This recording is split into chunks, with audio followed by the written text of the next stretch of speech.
Hello friend, एक बार फिर स्वागत है आप सभी का हमारे YouTube channel English with as classes में। फ्रेंड, आज हम देखेंगे जो हमारा क्लास 12th का फर्स्ट चैप्टर है इंग्लिश में, द लास्ट लेसन।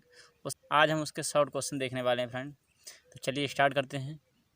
तो हमारा फर्स्ट क्वेश्चन है, what was the bulletin board, how it was important. तो फ्रेंड, इसका आंसर है, ये पूछा गया है इसमें कि what was the bulletin board क्या था और हाउ वाज इट इम्पोर्टेंट, और ये किस प्रकार इम्पोर्टेंट था, किस प्रकार ये महत्वपूर्ण था। तो फ्रेंड, इसका आंसर इस प्रकार लिख सकते हैं कि bulletin board was the source of all bad news.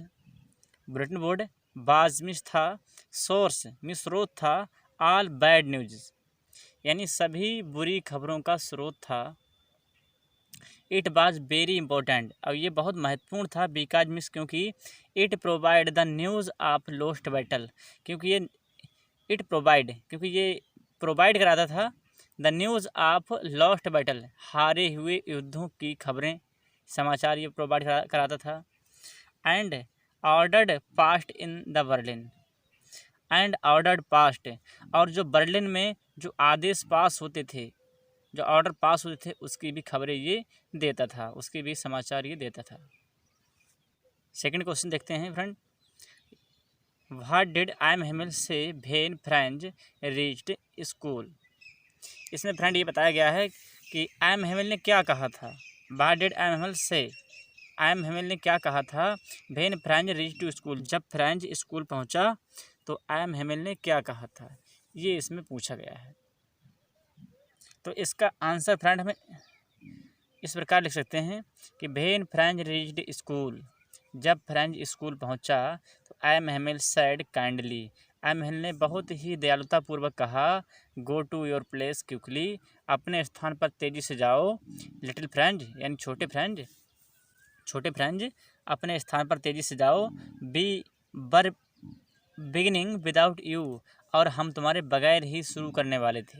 यही तो कहा था ना, यही कहा था एम हेमिल ने कि वी वर बिगिनिंग, हम शुरू करने वाले थे, विदाउट यू मतलब तुम्हारे बिना ही, और हम तुम्हारे बिना ही जो है लेसन स्टार्ट करने वाले थे।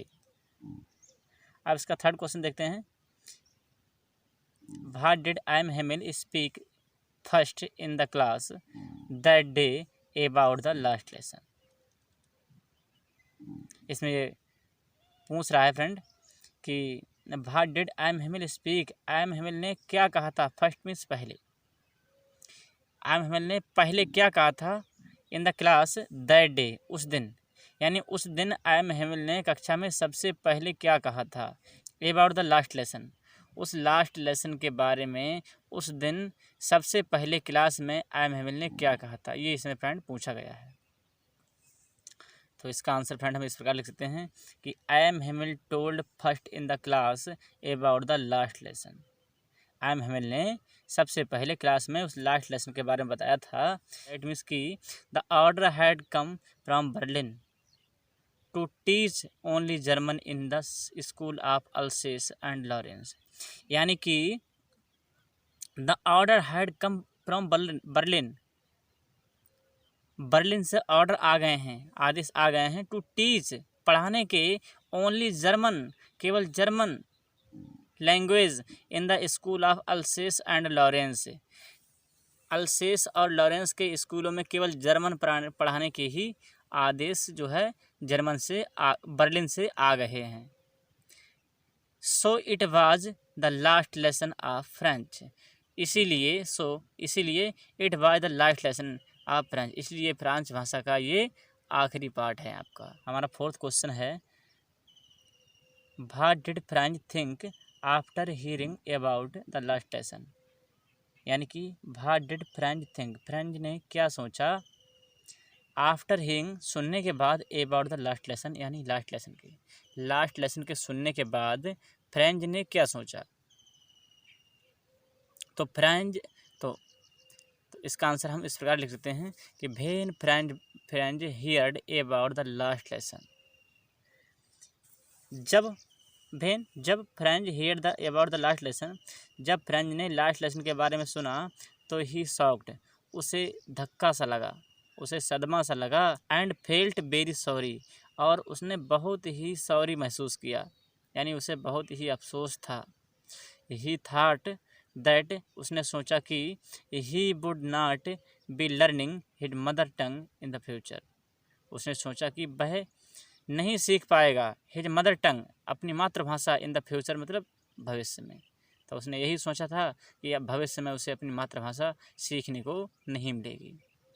He was regretting not having learned his lesson, और ही वाज रिग्रेटिंग, वह पछता रहा था, नॉट हैविंग लर्नड, नहीं सीख कर, हिज लेसन माने अपने पाठ को, और अब उसने अपने पाठ नहीं सीखे थे, इसलिए वह पछता रहा था।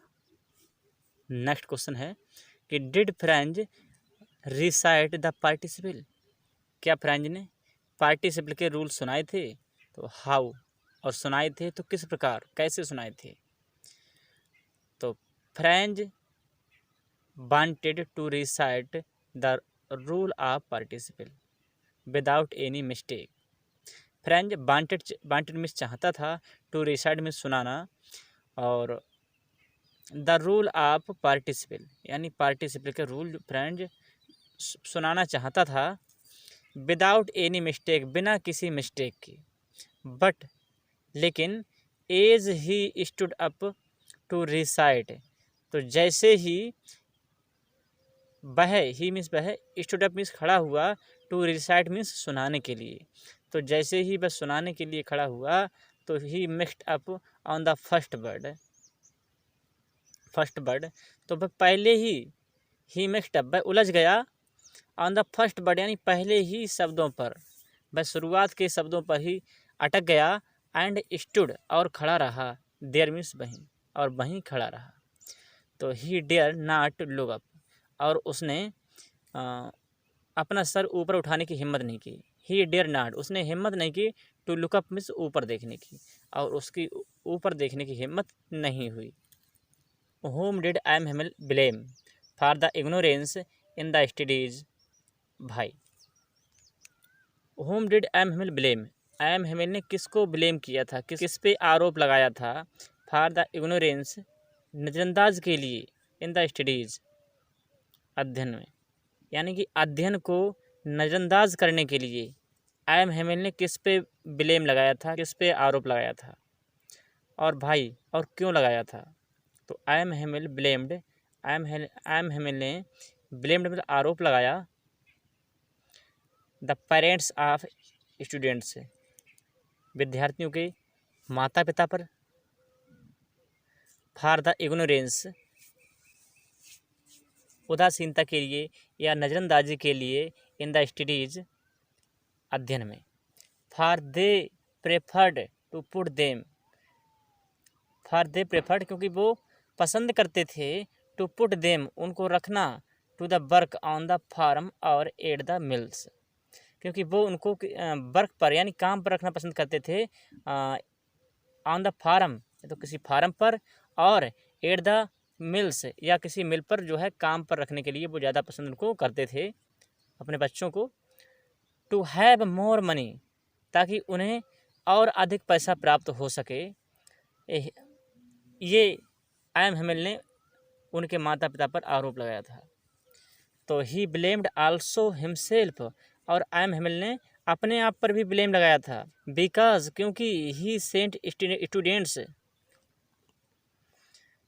क्योंकि ही सेंट स्टूडेंट्स कह, वे स्टूडेंट को भेज देते थे, विद्यार्थियों को भेज देते थे, टू द वाटर फ्लावर्स, फूलों को पानी देने के लिए, एंड वेन, और जब he wanted to go fishing, और जब वह मछली पकड़ने जाना चाहते थे, तो he gave them a holiday, तब वह उन्हें छुट्टी दे देते थे।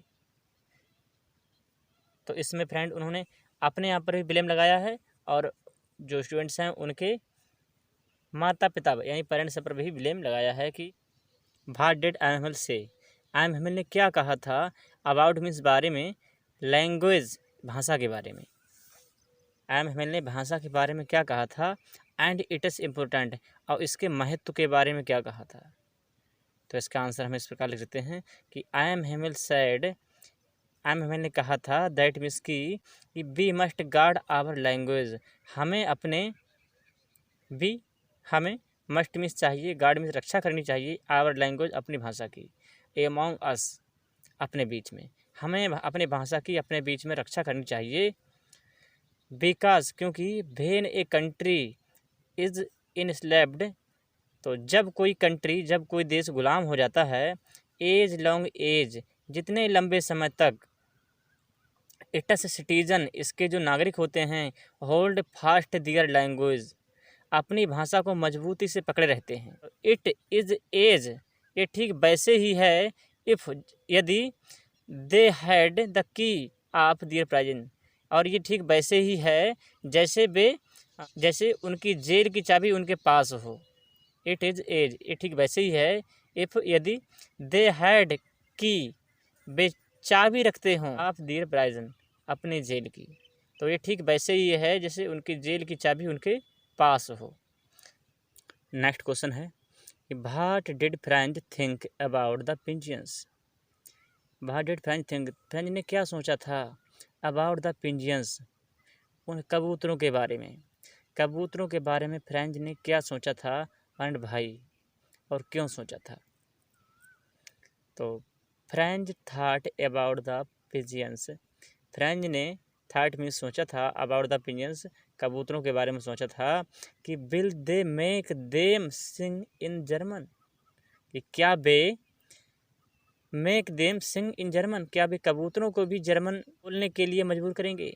बिकॉज क्योंकि the human can compel others human, क्योंकि ह्यूमन जो मानव है वो कैन कैम्पिल बाध्य कर सकता है, अदर ह्यूमन में दूसरे मानव को, मानव दूसरे मानव को बाध्य कर सकता है, but can not force it on the nature, लेकिन प्रकृति पर इसका कोई भी जोर नहीं चलता है।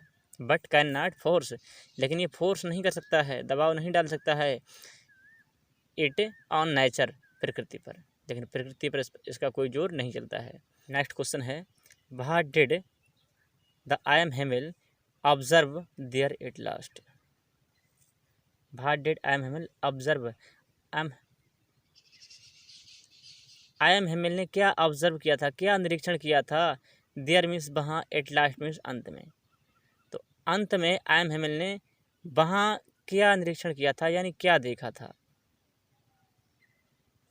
तो एट लास्ट अंत में, आई एम हेमिल ऑब्जर्व्ड, आई एम हेमिल ने निरीक्षण किया था, ऑल द थिंग्स सभी चीज़ों को, इन द क्लासरूम उस कक्षा में, कक्षा की सभी चीज़ों को, कक्षा की सभी चीज़ों का उन्होंने निरीक्षण किया था। एज जैसे, if he wanted to fix जैसे वह वांटेड टू फिक्स यानी फिक्स कर लेना चाहते हैं, इन हिज माइंड अपने दिमाग में,